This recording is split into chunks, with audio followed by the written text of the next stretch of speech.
ಮೈಸೂರು ಆಕಾಶವಾಣಿಯ ಅಮೃತ ಮಹೋತ್ಸವದ ಸಂದರ್ಭದಲ್ಲಿ ವಿಶೇಷ ಕಾರ್ಯಕ್ರಮ ಸರಣಿ ಅಮೃತ ಸಿಂಚನ.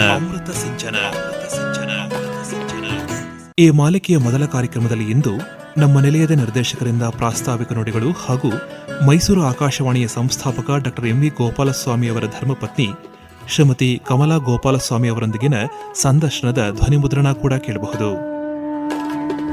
ಮೊದಲಿಗೆ ಮೈಸೂರು ಆಕಾಶವಾಣಿ ಕೇಂದ್ರದ ನಿಲಯ ನಿರ್ದೇಶಕರಾದ ಡಾ ಎಂಎಸ್ ವಿಜಯಹರನ್ ಅವರಿಂದ ಪ್ರಾಸ್ತಾವಿಕ ನುಡಿಗಳು. ಪ್ರಿಯ ಶ್ರೋತೃಗಳೇ, ವೀಣೆಯ ಬೆಡಗಿನ ಮೈಸೂರು, ನಾಲ್ವಡಿ ಕೃಷ್ಣನ ಮೈಸೂರು, ಮಲ್ಲಿಗೆಯ ಕಂಪಿನ ಮೈಸೂರು, ಸಾಹಿತ್ಯ ಸಂಸ್ಕೃತಿ ಕಲೆಗಳ ತವರು. ಅನೇಕ ಪ್ರಪ್ರಥಮಗಳನ್ನು ತನ್ನ ಮುಡಿಗೇರಿಸಿಕೊಂಡ ಹಿರಿಮೆ ಗರಿಮೆಗಳ ನಗರ ಈ ನಮ್ಮ ಮೈಸೂರು. ಎಲ್ಲಕ್ಕೂ ಮಿಗಿಲಾಗಿ ಕರ್ನಾಟಕದ ಸಾಂಸ್ಕೃತಿಕ ರಾಜಧಾನಿ, ಅರಮನೆಗಳ ನಗರ, ಅರಸು ಮನೆತನಗಳು ಆಳಿದ ಬಾಳಿದ ಬೆಳೆಸಿದ ಚಾರಿತ್ರಿಕ ನಗರ ಎಂಬ ಹೆಗ್ಗಳಿಕೆಯೂ ಇದಕ್ಕಿದೆ. ಇಂತಹ ಚಾರಿತ್ರಿಕ ಪೌರಾಣಿಕ ಹಿನ್ನೆಲೆ ಇರುವ ಮೈಸೂರು ನಗರದಲ್ಲಿ ಸಾಹಿತ್ಯ ಸಂಸ್ಕೃತಿ ಕಲೆ ಪರಂಪರೆ ಇದನ್ನು ಬಿಂಬಿಸುವ ಅನೇಕ ಐತಿಹಾಸಿಕ ಪಾರಂಪರಿಕ ಕಟ್ಟಡಗಳು ಇವೆ. ಅವುಗಳಲ್ಲಿ ಮೈಸೂರಿನ ಯಾದವಗಿರಿಯಲ್ಲಿರುವ ಮೈಸೂರು ಆಕಾಶವಾಣಿ ಕಟ್ಟಡವೂ ಒಂದು. ಇಂದಿನ ಯುವ ಪೀಳಿಗೆಯಲ್ಲಿ ಅನೇಕರು ಭಾವಿಸಿರುವಂತೆ ಮೈಸೂರು ಆಕಾಶವಾಣಿ ಇಂದು ನಿನ್ನೆಯದಲ್ಲ, 1974ರಿಂದಲೇ ಪ್ರಾರಂಭವಾದದ್ದೂ ಅಲ್ಲ. ಅದಕ್ಕೆ ಸುಮಾರು 75 ವರ್ಷಗಳಷ್ಟು ಸುದೀರ್ಘ ಇತಿಹಾಸವಿದೆ. ಆ ಇತಿಹಾಸದಲ್ಲಿ ಅನೇಕ ಮೊತ್ತ ಮೊದಲುಗಳ ಮಜಲುಗಳಿವೆ, ರೋಚಕ ಅನುಭವಗಳ ರೋಮಾಂಚನವಿದೆ, ಮರೆಯಬಾರದ ಮಹನೀಯರ ನೋವು ನಲಿವುಗಳು ಪರಿಶ್ರಮ ಕೊಡುಗೆಗಳು ಇವೆ. ಸಾಹಿತ್ಯ ಸುದ್ದಿ ಸಂಗೀತ ನಾಟಕ ಮನರಂಜನೆ ಕೃಷಿ ಮಾಹಿತಿ ವಿಜ್ಞಾನ ಕಲೆಗಳ ದರ್ಶನವಿದೆ. ಲೋಕೋ ಭಿನ್ನರುಚಿ ಎಂಬ ಗುರುತರ ಅರಿವಿದೆ. ಆ ಅರಿವಿನ ಬೆಳಕಿನಲ್ಲೇ ಬಹುಜನ ಹಿತಾಯ ಬಹುಜನ ಸುಖಾಯ ಎಂಬ ಉನ್ನತ ಪ್ರಸಾರದ ಧ್ಯೇಯವಿದೆ. ಅಂದಿನ ಮೈಸೂರು ಆಕಾಶವಾಣಿಯ ಜನಕ ಕಾರಣಕರ್ತರು ಡಾಕ್ಟರ್ ಎಂ ವಿ ಗೋಪಾಲಸ್ವಾಮಿ ಅವರು. ಡಾಕ್ಟರ್ ಗೋಪಾಲಸ್ವಾಮಿ ಅವರು ಮೂಲತಃ ತಮಿಳುನಾಡಿನವರು. ತಂದೆ ನ್ಯಾಯಾಧಿಕಾರಿ, ಚಿಕ್ಕ ವಯಸ್ಸಿನಲ್ಲೇ ತೀರಿಕೊಂಡರು. ತಾಯಿಯ ಆಸರೆಯಲ್ಲೇ ಬೆಳೆದರು. ಮೈಸೂರು ವಿಶ್ವವಿದ್ಯಾನಿಲಯದ ಪದವೀಧರರಾದರು. ಇಂಗ್ಲೆಂಡಿನಲ್ಲಿ ಉನ್ನತ ವ್ಯಾಸಂಗ ಮಾಡಿ ಲಂಡನ್ ವಿಶ್ವವಿದ್ಯಾನಿಲಯದ BSc ಪದವಿ ಪಡೆದರು. ಅಲ್ಲೇ ತಮ್ಮ ಸಂಶೋಧನೆಯನ್ನು ಕೈಗೊಂಡು ಮನಃಶಾಸ್ತ್ರದಲ್ಲಿ PhD ಗಳಿಸಿದರು.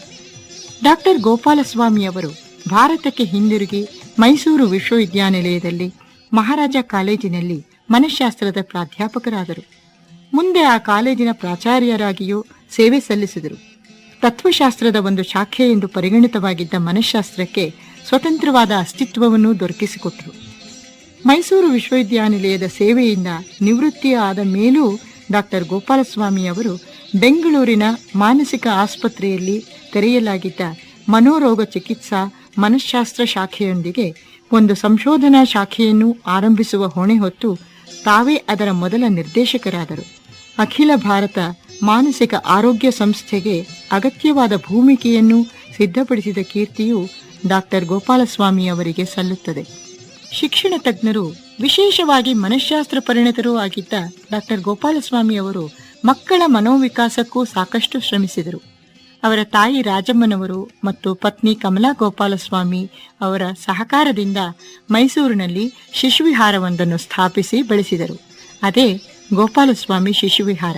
ಈಗಲೂ ಮೈಸೂರಿನ ಲಕ್ಷ್ಮೀಪುರಂನಲ್ಲಿದೆ. ಆ ಕಾಲದಲ್ಲಿ ಈ ಶಿಶುವಿಹಾರ ಮಕ್ಕಳಿಗೆ ವಿಕಾಸ ಹೊಂದುವ ಶಿಕ್ಷಣ ದೊರಕಿಸಲು ಮೊತ್ತ ಮೊದಲು ಪ್ರಯತ್ನವನ್ನು ಮಾಡಿತು. ಶಿಶುವಿಹಾರ ಎಂಬ ಹೆಸರನ್ನು ನೀಡಿದ ಕೀರ್ತಿಗೂ ಡಾಕ್ಟರ್ ಎಂ ವಿ ಗೋಪಾಲಸ್ವಾಮಿ ಅವರು ಪಾತ್ರರಾಗಿದ್ದಾರೆ. ಆ ಶಿಶುವಿಹಾರಕ್ಕೆ ಬಂದ ಸಾಹಿತಿ ಖ್ಯಾತ ಕವಿ GP ರಾಜರತ್ನಂ ಕಡಲೆಪುರಿ, ಕೆನೆಹಾಲು, ಕಲ್ಲು ಸಕ್ಕರೆ, ತುತ್ತೂರಿ, ಚುಟುಕಗಳು ಮುಂತಾದ ಕೃತಿಗಳನ್ನು ಕನ್ನಡಕ್ಕೆ ಕೊಡುಗೆಯಾಗಿ ನೀಡಿದರು. ಮೈಸೂರು ನಗರದಲ್ಲಿ ಹಾಲಿನ ಕೇಂದ್ರವನ್ನು ಆರಂಭಿಸಿದವರು ಡಾಕ್ಟರ್ ಗೋಪಾಲಸ್ವಾಮಿಯವರೇ. ಇಂತಹ ಸಮಾಜಮುಖಿ ಧೋರಣೆಯ ಪ್ರಾಧ್ಯಾಪಕರಾಗಿದ್ದರು ಗೋಪಾಲಸ್ವಾಮಿಯವರು. ಹೀಗೆ ಬಹುಮುಖ ಪ್ರತಿಭೆಯನ್ನು ಹೊಂದಿದ್ದ ಗೋಪಾಲಸ್ವಾಮಿಯವರ ದೂರದೃಷ್ಟಿ ಧ್ಯೇಯಗಳು ಎಂದೆಂದಿಗೂ ಪ್ರಶಂಸನೀಯವಾಗಿವೆ. ಅವರು ಮೈಸೂರಿನ ಅಷ್ಟೇ ಏಕೆ ಕರ್ನಾಟಕದ ಸಾಂಸ್ಕೃತಿಕ ಕ್ಷೇತ್ರಕ್ಕೆ ನೀಡಿದ ಮಹತ್ವದ ಕೊಡುಗೆ ಎಂದರೆ 1935ರಲ್ಲಿ ಅವರು ಮೈಸೂರಿನಲ್ಲಿ ಸ್ಥಾಪಿಸಿದ ರೇಡಿಯೋ ಕೇಂದ್ರ. ಏಕ ವ್ಯಕ್ತಿ ತನ್ನ ಆಸಕ್ತಿ, ಶ್ರದ್ಧೆ, ಕಠಿಣ ಪರಿಶ್ರಮಗಳಿಂದ ಸ್ಥಾಪಿಸಿ ನಡೆಸಿದ ಭಾರತದ ಮೊದಲ ಖಾಸಗಿ ಬಾನುಲಿ ಕೇಂದ್ರ ಮೈಸೂರು ಆಕಾಶವಾಣಿ ಕೇಂದ್ರ ಎಂಬ ಹೆಗ್ಗಳಿಕೆ, ಕೀರ್ತಿ ಈ ಕೇಂದ್ರಕ್ಕೆ ಮತ್ತು ಡಾಕ್ಟರ್ ಎಂ.ವಿ. ಗೋಪಾಲಸ್ವಾಮಿ ಅವರಿಗೆ ಸಲ್ಲುತ್ತದೆ. ಶ್ರೋತೃಗಳೇ, ರೇಡಿಯೋ ಕೇಂದ್ರ ಪ್ರಾರಂಭಿಸಿದ ಕಥೆಯು ಅಷ್ಟೇ ರೋಚಕವಾಗಿದೆ. ಡಾಕ್ಟರ್ ಗೋಪಾಲಸ್ವಾಮಿ ಅವರು ಮನೋವಿಜ್ಞಾನಿಗಳ ಸಮ್ಮೇಳನವೊಂದರಲ್ಲಿ ಭಾಗವಹಿಸಿ ಮೈಸೂರಿಗೆ ಬರುವಾಗ ಹಾಲೆಂಡಿನಿಂದ ಒಂದು ಪುಟ್ಟ ಫಿಲಿಪ್ಸ್ 30 ವ್ಯಾಟ್ಸ್ ಟ್ರಾನ್ಸ್ಮಿಟರ್ ಅನ್ನು ತಂದರಂತೆ.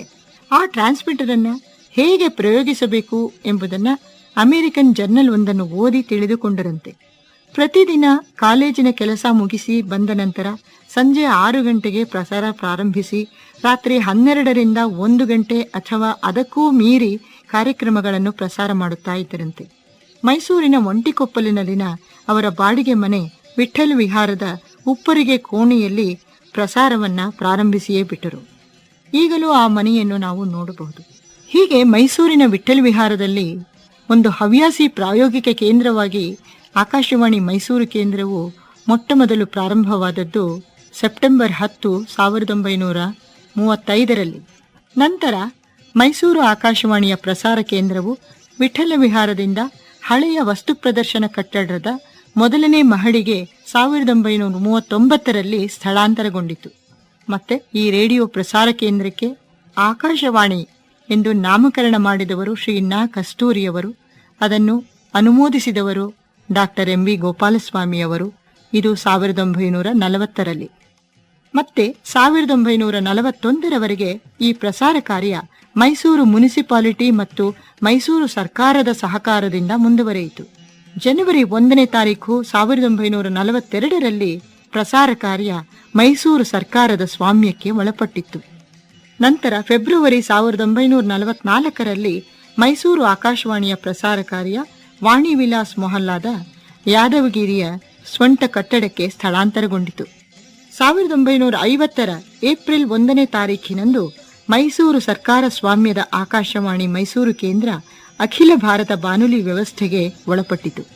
ನಂತರ 1955ರ ನವೆಂಬರ್ 2ನೇ ತಾರೀಖಿನಂದು ಮೈಸೂರು ಆಕಾಶವಾಣಿಯ ಪ್ರಸಾರ ಕಾರ್ಯವನ್ನು ಬೆಂಗಳೂರು ಆಕಾಶವಾಣಿಗೆ ಸಂಪೂರ್ಣ ಸಿಬ್ಬಂದಿಯೊಂದಿಗೆ ವರ್ಗಾಯಿಸಲಾಯಿತು. ಆ ನಂತರ 1974ರವರೆಗೆ ಸುದೀರ್ಘವಾದ ಮೌನದ ನಂತರ ಮೈಸೂರು ಆಕಾಶವಾಣಿಯ ಪ್ರಸಾರ ಕಾರ್ಯ ಮೈಸೂರಿನಲ್ಲಿ ಮತ್ತೆ 1974ರ ನವೆಂಬರ್ 14ನೇ ತಾರೀಖಿನಿಂದ ಪುನರಾರಂಭಗೊಂಡಿತು. ಇಂತಹ ಸುದೀರ್ಘ ಇತಿಹಾಸ ಹಿನ್ನೆಲೆ ಇರುವ ಮೈಸೂರು ಆಕಾಶವಾಣಿ ಕೇಂದ್ರಕ್ಕೆ ಈ ವರ್ಷದ ಸೆಪ್ಟೆಂಬರ್ 10ಕ್ಕೆ 75 ವರ್ಷಗಳು ತುಂಬುತ್ತವೆ. ಶ್ರೋತೃಗಳೇ, ಆಕಾಶವಾಣಿ ಮೈಸೂರು ಕೇಂದ್ರ ತನ್ನ ಅಮೃತ ಮಹೋತ್ಸವವನ್ನು ಆಚರಿಸಿಕೊಳ್ಳುವ ಸಂಭ್ರಮದ ಸಿದ್ಧತೆಯಲ್ಲಿದೆ. ಇದರ ಅಂಗವಾಗಿ ಮೈಸೂರು ಆಕಾಶವಾಣಿಯ ಬೆಳವಣಿಗೆಗೆ ಕಾರಣಕರ್ತರು, ಅದಕ್ಕಾಗಿ ಸೇವೆ ಸಲ್ಲಿಸಿದವರು, ಕಲಾವಿದರು, ಸಾಹಿತಿಗಳು ಇವರೆಲ್ಲರ ವಿಶೇಷ ಸಂದರ್ಶನವನ್ನು ಅಮೃತ ಸಿಂಚನ ಮಾಲಿಕೆಯಲ್ಲಿ ಪ್ರಸಾರ ಮಾಡಲು ಆಯೋಜಿಸಿದ್ದೇವೆ. ನೀವೆಲ್ಲ ಈ ವಿಶೇಷ ಕಾರ್ಯಕ್ರಮಗಳನ್ನು ಕೇಳಿ ನಿಮ್ಮ ಅಮೂಲ್ಯ ಸಲಹೆ ಸೂಚನೆಗಳನ್ನು ನಮಗೆ ತಿಳಿಸಬೇಕು ಅಂತ ವಿನಂತಿಸಿಕೊಳ್ತಾ ಇದ್ದೇನೆ. ನಮಸ್ಕಾರ. ಇದುವರೆಗೂ ಮೈಸೂರು ಆಕಾಶವಾಣಿ ಕೇಂದ್ರದ ನಿಲಯ ನಿರ್ದೇಶಕರಾದ ಡಾಕ್ಟರ್ ಎಂ.ಎಸ್. ವಿಜಯಹರನ್ ಅವರಿಂದ ಪ್ರಾಸ್ತಾವಿಕ ನುಡಿಗಳನ್ನು ಕೇಳಿದಿರಿ. ಈಗ ಮೈಸೂರು ಆಕಾಶವಾಣಿ ಕೇಂದ್ರದ ಸಂಸ್ಥಾಪಕರಾದ ಡಾಕ್ಟರ್ ಎಂ.ವಿ. ಗೋಪಾಲಸ್ವಾಮಿ ಅವರ ಬಗ್ಗೆ, ಅವರ ಧರ್ಮಪತ್ನಿ ಶ್ರೀಮತಿ ಕಮಲಾ ಗೋಪಾಲಸ್ವಾಮಿ ಅವರೊಂದಿಗೆ ಈ ಹಿಂದೆ ನಡೆಸಿದ್ದ ಸಂದರ್ಶನದ ಧ್ವನಿಮುದ್ರಣ. ಸಂದರ್ಶಕರು ಶ್ರೀಮತಿ ಕೆ.ಎಸ್. ನಿರ್ಮಲಾದೇವಿ.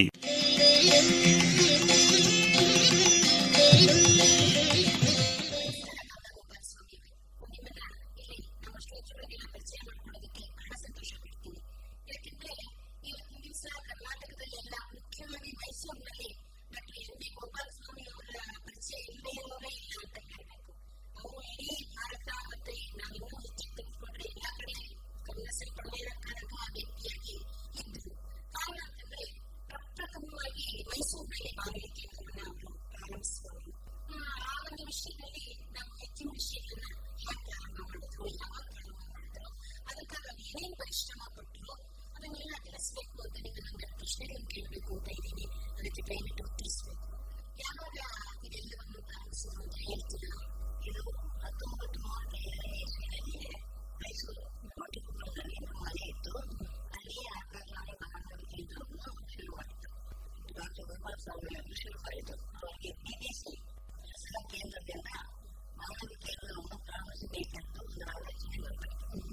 ಅದು ಒಂದು ವ್ಯಕ್ತಿಯ ಧ್ವನಿಯನ್ನು ತರಂಗಗಳಲ್ಲಿ ಬೆಳೆದಿರಬಹುದು. ಅಲ್ಲದೆ ಏಕಕಾಲದಲ್ಲಿ ಅನೇಕ ಕಡೆ ಕೇಳುವಾಗ ಮಾಡಬಹುದು ಎಂದು ಉದ್ದೇಶದಿಂದ ಇದನ್ನು ಆರಂಭಿಸಿ ಮನೆಯಲ್ಲೇ ಪ್ರಾರಂಭ ಮಾಡಿ ಮನೆಯಲ್ಲಿ 2 ವರ್ಷ ಆದಮೇಲೆ ಅದು ಎಕ್ಸಿಬಿಷನ್ನಲ್ಲಿ ಹೌದಾ? ಈಗ ಒಂದು ಕೇಂದ್ರವನ್ನು ಪ್ರಾರಂಭ ಮಾಡೋದಂತಂದ್ರೆ ಎಷ್ಟು ವರ್ಷ ಇರ್ತದೆ. ಅದಕ್ಕೆ ಟ್ರಾನ್ಸ್ಫರ್ ಬರಬೇಕು, ಆಗಬೇಕು, ಎಲ್ಲವೂ ಬೇಕಾಗುತ್ತೆ. ಗೋಪಾಲ ಸ್ವಾಮಿ ಅವರು ಮೊದಲು ಏನು ಕೆಲಸ ಮಾಡ್ತಿದ್ರು, ಅವ್ರು ಮಾಡ್ತಿದ್ದ ಕೆಲಸಕ್ಕೂ ಇಂಥ ಒಂದು ಇದನ್ನ ಕೇಂದ್ರ ಶುರು ಮಾಡೋದಕ್ಕೂ ಸಂಬಂಧ ಇತ್ತೆ. ಮತ್ತೆ ಮನೆಯೊಳಗೆ ಇದಕ್ಕೆ ಪ್ರೋತ್ಸಾಹ ಹೇಗಿತ್ತು ಅದನ್ನೆಲ್ಲ ಸ್ವಲ್ಪ ವಿವರವಾಗಿ ಹೇಳ್ತೀನಿ. ಅದು ಅವರು ಕೆಲಸದ ಸಹಾಯಿಯಾಗಿದ್ದು 4ನೇ ಸ್ಥಾನಿಸಿದ್ರು. ಅವರಿಗೆ ನಾವೇನೆ ತುಂಬಾ ಇಂಟ್ರೆಸ್ಟ್ ಇದ್ದಿದ್ದರಿಂದ ಈಗ ಒಂದು ಸಂಸ್ಕೃತಿ ಕಲೆ ಇದೆಲ್ಲ ಇದಾಗಬೇಕು ಹೀಗೆ ಪ್ರಾರಂಭಿಸಿದ್ದು ಸತ್ತಿದ್ದಾರೆ. ಇದಕ್ಕೆ ನಾನು ಸ್ವಂತ ಕೈಯಿಂದ ದುಡ್ಡು ಹಾಕಿ ಒಂದು ಚಿಕ್ಕ ಟ್ರಾನ್ಸ್ಮಿಟರ್ ಒಂದು ಕೊಂಡ್ಕೊಂಡಿದ್ದು ತಾವಿಸುತ್ತಾನೆ ಅಂತ ಪ್ರಕಟಣೆ ಶುರು ಮಾಡಿ ಮನೆಯೊಳಗೆ ತಂದೆ ತಾಯಿ ವಾತಾವರಣ ತಂದೆ ಅವರಿಗೆ ಚಿಕ್ಕ ವಯಸ್ಸಿನಲ್ಲಿ ಅವ್ರ ತಂದೆ ಹೋಗ್ಬಿಟ್ರು. ಅವ್ರ ತಾಯಿ ಇದ್ರು. ಮಕ್ಕಳಿಗೆ ಹಾಡುವಂತೆ ತುಂಬಾ ಅಭ್ಯಾಸ ಜಾಸ್ತಿ. ಈಗ ಅವರಿಂದ ಅವರು ಸಹಾಯ ಮಾಡ್ತಾ ಇದ್ರು. ಅವಾಗೆಲ್ಲ ಅವ್ರಿಗೆ ಏನ್ ಬೇಕು, ಯಾವ ಜನ ಬೇಕು ಅಂತ ಸಹಾಯ ಮಾಡ್ಕೊಂಡು ಆ ಟ್ರಾನ್ಸ್ಮಿಟರ್ನಲ್ಲಿ ಪ್ರಯೋಗ ಪ್ರಾರಂಭ ಮಾಡಿದ್ದಾರೆ. ಹಾಗೆ ಏನು ಟ್ರಾನ್ಸ್ಮಿಟರ್ ಅವರು ಅಮೆರಿಕನ್ ಜರ್ನಲ್ ಅದನ್ನು ತರಿಸಿ ಅದರಲ್ಲಿ ಓದಿಬಿಟ್ಟು ಅವ್ರು ಹಾಗೆ ಮಾಡಬೇಕು ಇದರಿಂದ ಅದನ್ನು ಕಳಿಸ್ಬಿಟ್ಟು ಅದನ್ನು ದಿನ ಸಾಯಂಕಾಲ ಕಾಲೇಜಿನಿಂದ ಬಂದ ಮೇಲೆ 6 ಗಂಟೆಗೆ ಶುರು ಮಾಡಿದ್ರೆ ರಾತ್ರಿ ಎಷ್ಟು ಹೊತ್ತಾಗುತ್ತೋ ಗೊತ್ತಿಲ್ಲ. ರಾತ್ರಿ 2 ಗಂಟೆ ಆದರೂ ಆಗ್ಬೋದು, 1 ಗಂಟೆ ಆದರೂ ಆಗ್ಬೋದು. ಅದನ್ನು ಪ್ರಸಾರ ಮಾಡ್ತಾ ಇದ್ರು. ಆಗ ಹೊರಗಿನವರಿಗೆ 49 ಮೀಟರ್ ವೇವ್‌ಲೆಂತ್‌ನಲ್ಲಿ ಕೇಳಿ ರೇಡಿಯೋನಲ್ಲಿ ಹಾಡು ಬರ್ತಾ ಇದೆ, ಕ್ಲಿಯರ್ ಬರ್ತಾ ಇದೆಯಾ, ಚೆನ್ನಾಗಿ ಬರ್ತಾ ಇದೆಯಾ ಅಂತ ಏನೋ ಸಮಾಚಾರ ಅವ್ರಿಗೆ DXLNG ಅಂತ ಕಾಲ್ ಸಿಗ್ನಲ್. ಅದರಲ್ಲಿ ಇದಕ್ಕೆ ನೀವು ಜವಾಬ್ದಾರಿ ಇದೆ ನಮಗೆ, ಅದನ್ನ ಒಂದು ಸರಿ ಮಾಡ್ಕೋಬಹುದು ಅಂತ ಹೇಳಿ ಬರ್ತಾ ಇದ್ರು. ಅವ್ರ ಕಡೆಯಿಂದ ಸಮಾಚಾರ ಬಂದಿರುತ್ತೆ, ಮತ್ತೆ ಏನ್ ಮಾಡ್ಬೇಕು, ನಾವು ಸರಿ ಮಾಡ್ಬೇಕು ಅಂತ ಅದನ್ನ ಮಾಡ್ಕೊಂಡು ಮುಂದುವರಿಸ್ತಾ ಇದ್ವಿ ಪ್ರಯೋಗದಲ್ಲಿ. ಈ ಪ್ರಯೋಗಕ್ಕಾಗಿ ಅವರು ಹಾಡಿಸ್ಬೇಕು ಅಥವಾ ಮಾತಾಡಿಸ್ಬೇಕು ಮಾಡ್ತಿರ್ಬೇಕಿತ್ತಲ್ಲ, ಅದನ್ನೇ ಯಾವ ರೀತಿ ಏರ್ಪಾಡು ಮಾಡೋರು? ಅವರು ಕೆಲವರು ನಮ್ಗೆ ಗೊತ್ತಿರೋರು ಆಸ್ಥಾನ ವಿದ್ವಾಂಸರು ಬಂದು ನಾವು ಪಾಪ ಅವರು ತುಂಬಾ ಸಂತೋಷದಿಂದ ಬಂದು ಈಗ ದೇವೇಂದ್ರಪ್ಪ ಅವರು ಇವರು ಚೌಡಯ್ಯ ಅವರೆಲ್ಲ ನಮ್ಗೆ ಬಂದು ಅಕ್ಕಂಗಡಿಯಲ್ಲಿ ನಾಳೆ ಸ್ವಂತವಾಗಿ ನಾವು ಪ್ರೋಗ್ರಾಮ್ ಕೊಡ್ತೀವಿ ಅಂತ ಹೇಳಿ ಬಂದು ಕೊಡ್ತಾ ಇದ್ರು. ಅವರಿಗೆ ನಾವು ಕೊಡ್ತಾ ಇದ್ದೀವಿ ಬರೀ ಒಂದು ಕಾಫಿ ಒಂದು ತಿಂಡಿ ಅದೆಲ್ಲ ಅಡಿಕೆ ಅಷ್ಟೇ. ಈ ಸಂಭಾವನೆ ಮಾತ್ರ ಅವರು ಕೊಟ್ಟು ಅವ್ರನ್ನ ಕಾರ್ನಲ್ಲಿ ಕರ್ಕೊಂಡೋಗಿ ಇಟ್ಕೊಂಡು ಮನೆಗಳನ್ನು ಬಿಟ್ಬಿಟ್ಟು ಬಂದರು. ಅವ್ರ ಅದೇ ತುಂಬಾ ಸಂತೋಷವಾಗಿತ್ತು. ಯಾಕೆಂದ್ರೆ ಇದು ಹೊಸದಾಗಿ ಶುರುವಾಗಿ ತಮ್ಮೂರಿನ ಪ್ರಾಮುಖ್ಯತೆ ಬರುತ್ತೆ ಅನ್ನೋ ಯೋಚನೆಯಿಂದ ಅವರು ಮಾಡ್ತಾ ಇದ್ರು. ಬರೀ ಹಾಡುಗಾರಿಕೆ ಇರ್ತಿತ್ತು, ಮಾತು ಗೀತು ಅಂತ ಇರ್ತಿದ್ರು. ಮಾತು ಹೆಚ್ಚಾಗಿ ಇರಲಿಲ್ಲ ಆಗಿನ ಕಾಲದಲ್ಲಿ. ಆಮೇಲೆ ಮಾತಿತ್ತು ಅಂದ್ರೆ ಸಂಗೀತ ಜಾಸ್ತಿ ಇದೆಲ್ಲ ಮಾಡ್ತಾ ಇದ್ರು. ಆಮೇಲೆ ಇವರು ಸಹಾಯಕ್ಕೆ ಜಗದೀಶ್ ಅಂತ ಹೇಳಿ ರೇಡಿಯೋ ಇಂಜಿನಿಯರ್ ಆಗಿ ತುಂಬಾ ಸಹಾಯ ಮಾಡಿದ್ರು. ಅವರಿಗೆ ಸಹಾಯಕ್ಕೆ ವೆಂಕಟೇಶ್ ಮೂರ್ತಿ, ರಂಗು, ಅಶೋಕ ಇವರನ್ನೆಲ್ಲ ಒಂದು ದಿವಸ ಆದ್ಮೇಲೆ 1 ವರ್ಷ ತಾವೇ ಸ್ವಂತವಾಗಿ ಮಾಡ್ಕೊಂಡು ಒಂದು ಸ್ಥಿತಿ ಮಾಡಬೇಕು. ಇವನ್ನೆಲ್ಲ ಇಟ್ಕೊಂಡು ಯಾಕಂದ್ರೆ ಎಲ್ಲ ಕಡೆಗೂ ತುಂಬಾ ಕಾಗದಗಳು ಬರಬೇಕಾಗಿತ್ತು. ಅವರ ಜವಾಬ್ದಾರಿಗೆ ಇದಕ್ಕೆ ಟೈಮ್ ಇರಲಿಲ್ಲ ಅವರಿಗೆ. ವೆಂಕಟೇಶ್ ಮೂರ್ತಿ ಇವರು ಸ್ಟೆನೋಟೈಪಿಸ್ಟ್ ಹಾಕೊಂಡು ಅವ್ರಿಗೆಲ್ಲ ಕಾಗದಗಳು ಬರ್ಕೊಡೋದಕ್ಕೆ ಮಾಡೋಕ್ಕೆ ಏರ್ಪಾಡು ಮಾಡಿ ಇವರು ಸ್ವಂತ ಕೈಯಿಂದ ಅವ್ರಿಗೆಲ್ಲ 25-25 ರೂಪಾಯಿ ಕೊಡ್ತಾ ಇದ್ರು. ಇವರುಗಳೆಲ್ಲ ಬಂದು ಕೆಲಸ ಮಾಡ್ತಾ ಇದ್ರು. ಸಾಯಂಕಾಲ ಕೊಟ್ಟು ಇವರು ಒಂದು ಸಹಾಯ ಮಾಡ್ತಾ ಇದ್ರು. ಗೋಪಾಲ ಸ್ವಾಮಿ ಅವರು ಸೇರಿದಂತೆ ತಮ್ಮ ಲೆಕ್ಚರರ್ ಕೆಲಸ ಮುಗಿಸ್ಕೊಂಡು ಆದ್ಮೇಲೆ ಸಾಯಂಕಾಲ ಹೊತ್ತಿಗೆ ಈ ಕೆಲಸ ಮಾಡೋರು. ಇವರು ಸಣ್ಣ ತಾವು ಖರ್ಚಿದ ಅವ್ರಿಗೆ ಸಂಭಾವನೆ ಎಲ್ಲ ಆಕಾಶವಾಣಿ ಗೌರ್ಮೆಂಟ್ ತಗೊಳ್ಳಬೇಕು ಇನ್ನು ಸ್ವಂತ ಖರ್ಚಿನಿಂದಾನೆ ಎಲ್ಲ ಮಾಡ್ತಾ ಇದ್ರು. ಆಮೇಲೆ ಕೊಂಚ ದಿವಸ ಆದ್ಮೇಲೆ ಕೊಂಚ ಚೆನ್ನಾಗಿ ಬರ್ತಾ ನಾಲ್ಕು ಕಡೆಯಿಂದ ಅವರಿಗೆ ಪತ್ರಗಳು ಬಂತು. ಆವಾಗ ಇನ್ನೂ ದೊಡ್ಡ ಟ್ರಾನ್ಸ್ಮಿಟರ್ ಅಂದ್ಕೊಂಡ್ಬಿಟ್ರು. ಎಲ್ಲ ಕಾಲೇಜ್ ಸ್ವಲ್ಪ ದುಡ್ಡು ಇರ್ತದೆ ಎಲ್ಲ ಸ್ವಂತವಾಗಿ ಕೈಯಿಂದ ಹಾಕಿ ಮಾಡಿ ಮನೆ ಮಾಡಬೇಕು. ಸ್ಥಿರತೆ ಬಂದ್ಬಿಟ್ರೆ ಇದಕ್ಕೆ ಸ್ವಂತವಾಗಿ ಒಂದು ಕಟ್ಟಡ ಬೇಕು. ಇದು ಮನೆಯಲ್ಲ ನಾವು ಮಾಡಿದ್ರೆ ಅದು ಜಾಗ ಸಾಕು ಹೋಗುವವರಿಗೆ ಜಾಗನೇ ಇಲ್ಲ, ಇದಾಗ ಮಾಡಬೇಕು ಅಂತ ಯೋಚನೆ ಮಾಡ್ತಾ ಇದ್ರು.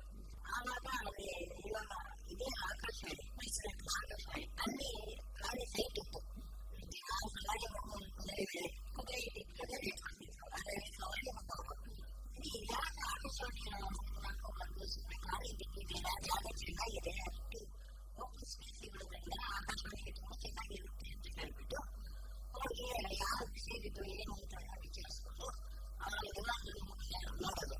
ಏನಾದರೂ ಮೆಂಬರ್ ಆಫ್ ಕೌನ್ಸಿಲ್ ಆ ಕಡೆ ಅವ್ರಿಗೆ ಸೈಟ್ ಸಿಕ್ಕುವುದಕ್ಕೆ ಸೌಕರ್ಯ ಆಯಿತು. ಸೈಟ್ ಆದ್ಮೇಲೆ ಇವರೇನೆ ಎಲ್ಲದಕ್ಕೂ ಬಿಲ್ಡಿಂಗ್ಗೆ ಪ್ಲಾನ್ ಹಾಕೊಟ್ಟು ಅದರ ಕೋಮನ್ಸ್ಗಳಂತ ಆರ್ಕಿಟೆಕ್ಟ್ ಇತ್ತು, ಜರ್ಮನ್ ಆರ್ಕಿಟೆಕ್ಟ್, ಅವ್ರ ಕಡೆಯಿಂದ ಆ ಸಹಾಯ ಪಡೆದು ಈ ಬಿಲ್ಡಿಂಗ್ ಅನ್ನ ಕಟ್ಟಿದ್ರು. ಹೌದು, ಅದು ವಿಶೇಷವಾಗಿದೆ. ಇಡೀ ಅವ್ರ ಕಡೆ ಹಾಗಿಲ್ಲ ಅಂತಾರಲ್ಲ, ಅವ್ರ ಐಡಿಯಾ ಒಂಥರ ಇದೆ. ಒಳಗೆ ಇದೀಗ ಮೈಕ್ ಇಟ್ಕೊಳ್ಳೋ ಜಾಗ, ಮ್ಯೂಸಿಷಿಯನ್ಸ್ ಹಾಡ್ನವ್ರು ಬಂದ್ರೆ ಅವರಿಗೆ ಉತ್ತೇಜನ ಕೊಡ್ಬೇಕಂದ್ರೆ ಆಡಿಯನ್ಸ್ ಇರಬೇಕು. ಇಲ್ಲ ಇದ್ರೆ ಅವ್ರು ಹಾಡೋವರಿಗೆ ಅಷ್ಟು ಚೆನ್ನಾಗಿ ಕೇಳೋದಿಲ್ಲ ಅಂತ ಹೇಳ್ಬಿಟ್ಟು ಒಂದು ಸ್ಟುಡಿಯೋ ಕಟ್ಬಿಟ್ಟು ಅದೇ ಸುತ್ತಲೂ ಹೊರಗೆ ಶಬ್ದ ಬರ್ತಾ ಇರೋದಾಗ ಮಾಡಿ ಗ್ಲಾಸ್ ಹಾಕಿ ಇದರಿಂದ ಹಾಡಬೇಕು. ಅವರಿಗೆ ಸ್ಟುಡಿಯೋ ದೊಡ್ಡ ಹಾಲು, ಆ ಜನಗಳು ಬಂದು ಹಾಡು ಕೇಳಿದ್ರೆ ಇವರಿಗೆ ಒಂಥರ ನೋವು ಸಿಗುತ್ತೆ ಹಾಡಕ್ಕೆ ಅಂತ ಅದನ್ನ ಎಲ್ಲ ಕಟ್ಟಿಸಿದ್ರು ಅವಾಗ. ಇವಾಗ ಅದೆಲ್ಲ ಇಷ್ಟು ವ್ಯತ್ಯಾಸ ಆಗಿದೆ. ಐಡಿಯಾ ಅದೇ ಇದ್ದಿದ್ದು, ಅವರಿಗೆ ಹಾಡಿದ್ರೆ ಅವರಿಗೆ ಕೇಳಬೇಕು, ನೆಕ್ಸ್ಟ್ ಹೇಳಿಸ್ಬೇಕು. ಇವಾಗ ಸುಮಾರು ಎಷ್ಟು ವರ್ಷಗಳ ಕಾಲ ತಮ್ಮ ಸುತ್ತಲ ಜವಾಬ್ದಾರಿ ನಡೆಸಿದ್ರು? 8-10 ವರ್ಷ ನಡೆಸಿರ್ಬೇಕು. ಗೌರ್ಮೆಂಟ್ ಕೊಡೋವರೆಗೂ ಇದನ್ನ ನೋಡ್ಕೊತಾ ಇದ್ದಿದ್ದು. ಗೌರ್ಮೆಂಟ್ ಮೇಲೆ ಅವರು ಕಾರ್ಪೊರೇಷನ್ ಪ್ರೆಸಿಡೆಂಟ್ ಅವರು ಮುಂಬೈ ಇದ್ರು. ಆಮೇಲೆ ಲೊಕೇಶನ್ ನೋಡ್ಕೊಂಡು ಅಂತ ಮಾಡಿದೆ. ಗೌರ್ಮೆಂಟ್ ಕೊಡೋವರೆಗೂ ಇದನ್ನೇನೋ ನೋಡ್ಕೊತಾ ಇದ್ದಿದ್ದು. ಸಾಯಂಕಾಲ ದಿವಸ ಕಾಲೇಜ್ ಮುಗಿಸ್ಕೊಂಡು ಬಂದು ಅಲ್ಲಿ ಎಕ್ಸಿಬಿಷನ್ ಬಿಲ್ಡಿಂಗ್ಸ್, ಇಲ್ಲೆಲ್ಲ ಎಕ್ಸಿಬಿಷನ್ ಬಿಲ್ಡಿಂಗ್ಸ್ಗೆ ಮುಂಚೆ ನಾವು ಅಡ್ವೈಸಿ ಆಗ ಇನ್ನೂ ಕೊಂಚ ಪ್ರೋಗ್ರಾಮ್ ಜಾಸ್ತಿ, ಮ್ಯೂಸಿಕ್ ಕಚೇರಿ ಅಂತೆ, ಸ್ಪೀಚಸ್ ಅಂತೆ, ಅದು ಇದು ಎಲ್ಲ ಇರ್ತಾ ಇದ್ದವು. ಸರಿ, ಅದಾದ್ಮೇಲೆ ಬಿಲ್ಡಿಂಗ್ ಕಳಿಸಿ ಗೌರ್ಮೆಂಟ್ ಕೊಟ್ಟ ಮೇಲೆ ಅದನ್ನ ಮುಂದೆ ಅವರು ಬಿಟ್ಬಿಟ್ಟು ಸುಮ್ಮನೆ ಆ ಪ್ರೋಗ್ರಾಮ್ ತರದಲ್ಲಿ ಮಹಾರಾಜಗಳು ದೇಶಾಂತರ ತಂಗಿ ಪಿಯಾನೋರು ಬಸವಣ್ಣ ಕೊಟ್ಟಿದ್ರು. ಮತ್ತೆ ಅವರು ವಾಸಿ ಎಲ್ಲ ತುಂಬಾ ಸಹಾಯ ಮಾಡಿದ್ರು. ನೀವು ಈ ಕಾಲೇಜಲ್ಲಿ ಹೇಗೆ ನಿರ್ವಹಿಸ್ತಾ ಇದ್ರಿ? ಅವ್ರ ಜೊತೆಗೆ ಇಲ್ಲಿಂದ ಓಡಾಡ್ಕೊಂಡು ಈ ಸ್ವಿಚ್ ಹಾಕು ಆ ಸ್ವಿಚ್ ಹಾಕು ಮಾಡು ಅಂತ ಹೇಳ್ತಾ ಇದ್ರು. ಅವ್ರಿಗೆ ಬೇಕಾಗಿತ್ತು. ಇದರಿಂದ ಇವರು ಪಾರ್ಟ್ ಟೈಮ್ ಅವ್ರನ್ನೆಲ್ಲ ಏರ್ಪಾಡು ಮಾಡೋದಕ್ಕೆ ಮುಂಚೆ ನಾನೇ ಅವರಿಗೆ ಸಹಾಯ ಮಾಡಿ ಅವ್ರಿಗೆ ಯಾವ ಥರ ಮಾಡಬೇಕು, ಏನು ಮಾಡಬೇಕು ಅಂತ ಹೇಳ್ಕೊಡೋದು. ನಾನು ಅವ್ರ ಜೊತೆಗೆ ರಾತ್ರಿ 12 ಗಂಟೆ 1 ಗಂಟೆವರೆಗೂ ಅವ್ರ ಜೊತೆ ಓಡಾಡ್ಕೊಂಡು ಮಾಡ್ತಾ ಇದ್ದೆ. ಅದೇ ಅವರು ಬಂದವರಿಗೆ ಅದೆಲ್ಲ ಉಂಟು. ಅಂದ್ರೆ ಅವರಿಗೆ ಪ್ರೋಗ್ರಾಮ್ ಆದ್ಮೇಲೆ ಬೇರೆ ಸ್ಟುಡಿಯೋ ಸಿಕ್ತು. 2 ಕಾಲದಲ್ಲಿ ಅವರಿಗೆ ಕೂರಿಸಿ ಕಾಫಿ ತಿಂಡಿ ಎಣ್ಣೆ ಅಡಿಕೆ ಕೊಟ್ಟು ಕಾಲ್ ಮಾಡಿ ಕಳಿಸ್ತಾರೆ. ನಿಮ್ಗೇನು ಬೇಜಾರಿಸ್ತಿರ್ಲಿಲ್ಲ? ಜೊತೆ ಕೆಲಸ ಮಾಡಬೇಕು ಅಂದ್ರೆ ನನಗೆ ಯಾವ ಥರ ಇರಲಿಲ್ಲ, ತುಂಬಾ ಸಂತೋಷದಿಂದ ಮಾಡ್ತಾ ಇದ್ದೀವಿ. ಇವೆಲ್ಲ ಅವರು ಇನ್ನೂ ಅನೇಕ ಜ್ಞಾಪಿಸ್ಕೋಬೇಕಾಗುತ್ತೆ. ಕೆಲವು ಕೆಲಸಗಳು ಮಾಡೋದಿದೆ ವಯಸ್ಸಿದ್ದರೆ ಅದ್ಯಾವುದಾದ್ರು ಒಂದೆರಡು ಹೇಳೋದು. ಅದೇ ಸ್ಕೂಲ್ ಒಂದು ನರ್ಸರಿ ಸ್ಕೂಲ್ ಓಪನ್ ಮಾಡಿದ್ದಾರೆ ಮಕ್ಕಳಿಗೆ. ಇವಾಗ ಅದು ನಡೀತಾ ಇದೆ. ಅದು ಸ್ವಂತ ಅದು ಬೆಳಗ್ಗೆ ಸ್ಕೂಲಿಂದ ನೋಡ್ಕೊಂಡು ಬರೋದು, ಮಧ್ಯಾಹ್ನ ಕಾಲೇಜಿಗೆ ಹೋಗೋದು, ಸಾಯಂಕಾಲ ರೈಲ್ವೆ ಸ್ಟೇಷನ್ಗೆ ಹೋಗೋದು. ಮನೆಯಲ್ಲಿ ಬಂದ್ಬಿಟ್ಟ ಒಂದು 5 ನಿಮಿಷ ಕೂತ್ಕೊಂಡು ಹೋಗೋದು ಪುಸ್ತಕಗಳಿಲ್ಲ. ಸ್ಕೂಲ್ ಮಾತ್ರ ಅದಕ್ಕೆ ಶಿಶುವಿಹಾರ ಅಂತ ಹೆಸರಿಟ್ಟು ಶಿಶುವಿಹಾರ ಅದು ಅದರೊಳಗೆ ಮಾಂಸಾಹಾರಿ ಮೆಥಡ್. ಅದಕ್ಕೆ ಈಗ ಅವರಿಗೆ ಮಕ್ಕಳಿಗೆ ಇದು ಮಾಡಬೇಕು, ಫ್ರೀಡಮ್ ಕೊಡಬೇಕು, ಮಕ್ಕಳಿಗೆ ಕೂತ್ಕೊಂಡ್ರೆ ಐಡಿಯಾ ಮೇಲೆ ಮಾಂಸಾಹಾರಿ ಸಿಸ್ಟಮ್ ಇದು ಎಲ್ಲ ಮಗು ಶಿಶುವಿಹಾರ ಅಂತ ಹೆಸರು ಬಂದಿದ್ದು ಮೈಸೂರು ಸ್ಟೇಟ್ನಲ್ಲಿ ಇವರೇ ಇಟ್ಟಿದ್ದು. ಶಿಶುವಿಹಾರ ಶಿಶು ಹೆಸರು ಟೈಟಲಿಂದ ಹೆಸರಾಗಬೇಕು. ಅದನ್ನು ಮನೆಯಲ್ಲೇ ಪ್ರಾರಂಭ ಮಾಡಿ ಆಮೇಲೆ ಅದಕ್ಕೋಸ್ಕರ ಬೇರೆ ಬಿಲ್ಡಿಂಗ್ ಎಲ್ಲ ಕಟ್ಟಿಸಿ ಇವಾಗ ಅದು ಮೈಸೂರಿನಲ್ಲಿ ನಡೀತಾ ಇದೆ. ಚೆನ್ನಾಗಿ ನಡೀತಿದೆ. ಇನ್ನೇನೇನು ಮಾಡಿದ್ದಾರೆ ಈ ಕೆಲಸ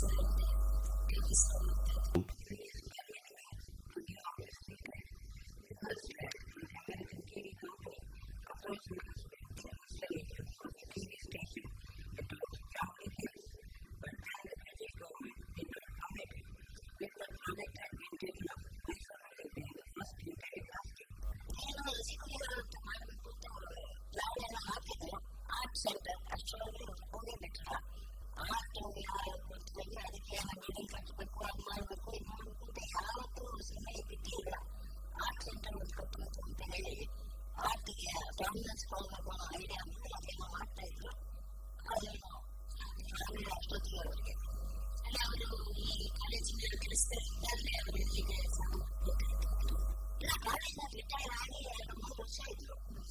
1957 ಇಸ್ವಿ ನಾನು ಹೋಗಿದ್ದು, 54 ಇಸ್ವಿ ರಿಟೈರ್ ಆಗಿದ್ದು. ಅಲ್ಲಿ ರಿಟೈರ್ ಆದ್ಮೇಲೆ ಇಲ್ಲಿ ಮೆಂಟಲ್ ಹಾಸ್ಪಿಟಲ್ ಅಲ್ಲಿ ಸೈಕಾಲಜಿ ಡಿಪಾರ್ಟ್ಮೆಂಟ್ ಹೆಡ್ ಆಗಿತ್ತು. ಅಲ್ಲಿ ಕೆಲಸ ಮಾಡ್ತಾ ಇದ್ರು. ಅವರು ಏನೋ ಆಸೆ ಇಟ್ಕೊಂಡಿದ್ರು, ಅದೆಲ್ಲರಿಗೂ ತೃಪ್ತಿಯಾಗಿತ್ತೆ. ನಿಮ್ಮ ಜೊತೆ ಯಾವ ತರ ತೃಪ್ತಿ ಇತ್ತು ಅವರಿಗೆ. ಆದ್ರೆ ಅವರಿಗೆ ತುಂಬಾ ಜಾಸ್ತಿ ಕೆಲಸ ಆಗಿತ್ತು. ಇದರಲ್ಲಿ ನಮಗೆ ಶ್ರದ್ಧೆ ಇದು ಮಾಡೋದಕ್ಕೆ ಕುಸಿತಿರ್ಲಿಲ್ಲ. ವಯಸ್ಸಾಗ್ತಾ ಬಂತು, ಮೈ ಎಷ್ಟು ಹುಷಾರಿದ್ರು. ಅದರಿಂದ ಅವರು ಬೇರೆ ಯಾರು ಮುಟ್ಟಿಸ್ಬಿಟ್ಟು ಅಷ್ಟು ಮಗಳು ಅಷ್ಟು ಶ್ರದ್ಧೆ ತಪ್ಪೋದಕ್ಕೆ ಆಗಲಿಲ್ಲ. ಸಂತೋಷ ಇತ್ತು. ಇದು ಹಿರಿಯ ಆಸೆ ನೆರವೇರಿತು. ಲಾಸ್ಟ್ಗೆ ಇದಕ್ಕೆ ಸಂಸ್ಕೃತಿಗೆ ಎಲ್ಲ ಪ್ರಸಾರ ಮಾಡಕ್ಕೆ ಒಂದು ಚಾನ್ಸ್ ಸಿಗ್ತಲ್ಲ ಅಂತ ಸಂತೋಷ ಇತ್ತು. ಆಮೇಲೆ ಅವ್ರಿಗೆ ಎಷ್ಟೆಷ್ಟೋ ಐಡಿಯಾಸ್ ಇತ್ತು, ಅದು ಇದಕ್ಕೆ ಬಂದಿಲ್ಲ ಅಂತ ಕೊಂಚ ಮನಸ್ಸಿಗೆ ನಮಗೆ ಸಮಾಧಾನವಾಗಿ ಆಕಾಶವಾಣಿ ನೋಡ್ಕೊತಾರೆ, ನಾವು ಯಾಕೆ ಶ್ರಮ ಪಡಲಿ ಅಂತ ಬಿಟ್ಬಿಟ್ಟು ಅದು ಮೈನು ಚೆನ್ನಾಗಿರುತ್ತೆ ಹೋಗ್ಬಿಡ್ತು. ಅವರು ಯಾವ ಪ್ಲಾನ್ ಮಾಡ್ತಾರೆ ಅದ್ರ ಪ್ರಕಾರ ನಡೆಸಿಲ್ಲ ಅಂತ ಅವ್ರಿಗೂ ಕೊಂಚ ಬೇಜಾರಾಗ್ಬಿಟ್ಟು ಸರಿ ನೋಡ್ಕೊತಾರೆ ಅಂತ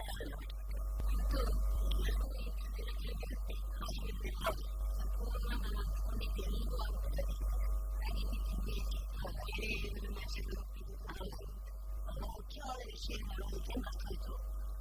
ಮೈಸೂರಿನಲ್ಲಿ 2 ಟ್ರಾನ್ಸ್ಮಿಟರ್ ಇತ್ತಲ್ಲ, ಚಿಕ್ಕದಲ್ಲ ಬೆಂಗಳೂರಿಗೆ ಕಳಿಸ್ಕೊಟ್ಬಿಟ್ಟು ಇಲ್ಲಿ ಒಬ್ಬ ಆಪರೇಟರ್ನ ಏರ್ಪಾಡು ಮಾಡಿ, ಯಾಕೆಂದ್ರೆ ಅದೇ ನೀವು ಚೆನ್ನಾಗಿ ಆಗೋದಿಲ್ಲ ಅಂತ ಹೇಳಿ ಇಲ್ಲಿ ಮೈಸೂರಿನಿಂದ ಬೆಂಗಳೂರಿಗೆ ರಿಲೇ ಮಾಡಿ ಇವಾಗ ಬ್ರಾಡ್ಕಾಸ್ಟ್ ಮಾಡೋದಕ್ಕೆ ಅದಕ್ಕೊಂದು ಏರ್ಪಾಡು ಮಾಡಿತ್ತು.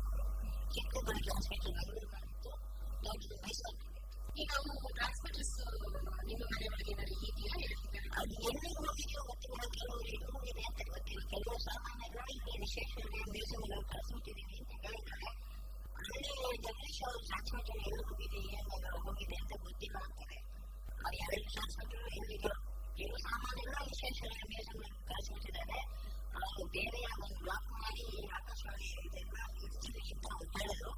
ಅಲ್ಲಿ ಏನಾಗಿದೆಯೋ ಹೋಗಿ ನೋಡೋದು ಅಂತ ಇಷ್ಟೆಲ್ಲ ವಿಷಯಗಳನ್ನ ನಮ್ಮ ಶ್ರೋತೃಗಳಿಗೆ ತಿಳಿಸ್ಕೊಟ್ರಿ ನೀವು. ಇದಕ್ಕಾಗಿ ಧನ್ಯವಾದಗಳು. ನಮಸ್ಕಾರ. ಮೈಸೂರು ಆಕಾಶವಾಣಿ ಕೇಂದ್ರದ ಸಂಸ್ಥಾಪಕರಾದ ಡಾಕ್ಟರ್ ಎಂ ವಿ ಗೋಪಾಲಸ್ವಾಮಿಯವರ ಬಗ್ಗೆ ಅವರ ಧರ್ಮಪತ್ನಿ ಶ್ರೀಮತಿ ಕಮಲಾ ಗೋಪಾಲಸ್ವಾಮಿ ಅವರೊಂದಿಗೆ ಈ ಹಿಂದೆ ನಡೆಸಿದ್ದ ಸಂದರ್ಶನದ ಧ್ವನಿಮುದ್ರಣ ಕೇಳಿದಿರಿ. ಸಂದರ್ಶಕರು ಶ್ರೀಮತಿ ಕೆಎಸ್ ನಿರ್ಮಲಾದೇವಿ. ಅಮೃತ ಸಿಂಚನ ಮೈಸೂರು ಆಕಾಶವಾಣಿಯ ಅಮೃತ ಮಹೋತ್ಸವದ ಸಂದರ್ಭದಲ್ಲಿ ವಿಶೇಷ ಕಾರ್ಯಕ್ರಮ ಸರಣಿ ಕೇಳಿದಿರಿ.